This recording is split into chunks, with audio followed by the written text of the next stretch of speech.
Hola, mi nombre es Felipe Gavilán y en este video vamos a continuar analizando el libro de Arquitectura Limpia de Robert Martin. Vamos a hablar acerca del capítulo 10, el cual habla acerca del principio de segregación de interfaces. De manera resumida, este principio establece que nuestro código no debe de depender de código que no usa. Aunque suena lógico, lamentablemente a veces esto requiere un poquito de trabajo para que funcione. El ejemplo típico del caso en el que se rompe este principio es cuando tenemos una interfaz demasiado grande, la cual tiene demasiadas asignaturas de métodos, y entonces cuando una clase hereda de esa interfaz, tenemos el caso de que dicha clase no necesita realmente implementar todos esos métodos y por tanto esos métodos o se quedan vacíos o simplemente arrojan una excepción de que el método no ha sido implementado. En ese caso, lo ideal sería romper esa gran interfaz en subinterfaces, en interfaces más pequeñas, para que así las clases que quieran utilizar unos cuantos métodos de una interfaz solamente usan la interfaz pequeña y no la interfaz grande. Como te decía, el principio de segregación de interfaces nos ayuda a que nuestro código no dependa de código que no usa. En términos prácticos, esto se puede visualizar con interfaces más pequeñas. La meta es reducir los efectos secundarios que el cambio de código tiene en distintas partes del software. Debido a que al aplicar este principio, tenemos interfaces más pequeñas, pues tendremos un software dividido en partes independientes que son más fáciles de modificar. Por ejemplo, supongamos que tenemos una interfaz y aparato, la cual tiene 4 asignaturas de métodos, que son estas 4. Entonces, si tenemos una clase fotocopiadora, la cual hereda de iAparato, es claro que esta va a tener que implementar los 4 métodos, incluso el método hacer café. Pero esto es un problema, porque la fotocopiadora en cuestión no sabe hacer café. Por tanto, no le queda de otra que lanzar una excepción. Y no solo eso, si mañana cambiamos la interfaz de iAparato para que el método hacer café reciba como parámetro, por ejemplo, cucharadas de azúcar, entonces ese cambio se va a tener que realizar también aquí en la clase fotocopiadora. ¿Qué quiere decir eso? Que al yo modificar la interfaz y aparato, al modificar la asignatura de hacer café, eso va a provocar un cambio en fotocopiadora. Es decir, tenemos que actualizar fotocopiadora por un código que no usa. Fotocopiadora no usa el código de hacer café, pero aún así, debido a que tenemos una interfaz demasiado grande, entonces un cambio en dicha interfaz va a provocar cambios en clases que no tiene sentido realizar porque es respecto a código que no utiliza. Esto hace nuestro software más difícil de mantener, porque así como tenemos fotocopiadora, podríamos tener otras decenas o cientos de clases que dependen de iAparato, lo que significa que también tendríamos que modificar dichas clases. Una solución a esa problemática es dividir la interfaz en varias partes.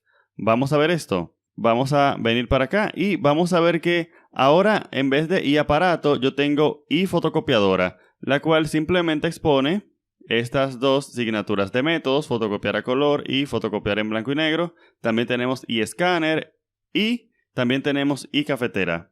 Ahora, nuestra clase fotocopiadora simplemente hereda la interfaz y fotocopiadora y por tanto solamente tiene que implementar los métodos relacionados con fotocopiar. De esta manera podemos ser más específicos con los métodos que nuestras clases van a tener que implementar. Y si algún día ocurre un cambio en iCafetera, por ejemplo, que haya que agregar aquí la cantidad de cubos de azúcar o de cucharadas de azúcar, pues esto no va a afectar a mi fotocopiadora. Y esto es genial porque así entonces voy a tener un software que se le hace más fácil evolucionar. Y te decía en la introducción que uno de los temas con este tipo de principios es que, aunque se ven obvios, en la práctica se hacen difíciles porque cuando ya tenemos un diseño hecho, una arquitectura hecha, a veces hacemos pequeñas modificaciones, a veces simplemente decimos, pero ¿qué daño hace agregarle un método más a esta interfaz? Y de método en método tienes una interfaz demasiado grande como lo era iAparato y terminas con el problema que expusimos hace un momento en donde tú tenías clases las cuales tenían que implementar métodos los cuales no utilizaban. Tú tenías clases que dependían de código que no utilizaban. Y opcionalmente, si por alguna razón necesitamos seguirle dando uso a iAparato, pues podemos hacer esto. Podemos decir iAparato que hereda de y fotocopiadora, y escáner, y cafetera, y no hay ningún problema. Así, si hay clases que todavía dependen de y aparato, pues no hay ningún tipo de dificultad. De esta manera podemos tener esas clases en lo que las migramos a este nuevo sistema de interfaces. Incluso, ahora que tenemos esta flexibilidad de tener las interfaces bien pequeñitas, podemos crear una fotocopiadora con escáner, que es simplemente una combinación de y fotocopiadora y escáner. Es decir, que tenemos una clase que hereda de ambas interfaces, de y fotocopiadora y de y escáner, y no hay ningún problema con eso. Eso no afecta a fotocopiadoras existentes ni a escáneres existentes, porque esta es una clase especial la cual necesita heredar de ambas interfaces. Y de nuevo, no hay ningún tipo de problema con eso. Al contrario, esta flexibilidad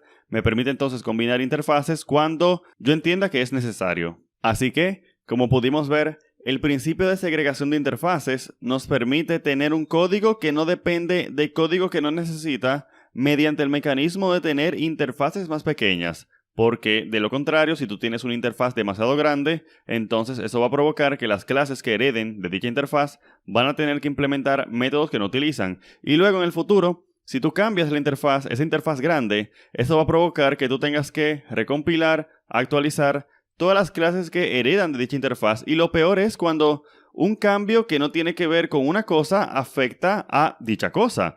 Yo cambio el método de una interfaz, el cual no es utilizada por la clase A, pero tengo que actualizar la clase A porque mi interfaz es tan grande que obligó a dicha clase a implementar métodos que realmente no necesita. Entonces, esto ayuda a la evolucionabilidad del software, porque de esta manera, con interfaces más pequeñas, respetando el principio de segregación de interfaces, vamos a tener un software bien dividido en componentes, donde cada componente es independiente y puede ser cambiado de una manera sencilla. Y cualquier cambio que afecte a otro componente, a otra clase, pues ya será por obligación, pero no será por un tema de mal diseño. Muy bien, el siguiente video que vamos a ver es el quinto y último de los principios SOLID, el principio de inversión de dependencias. Muchas gracias.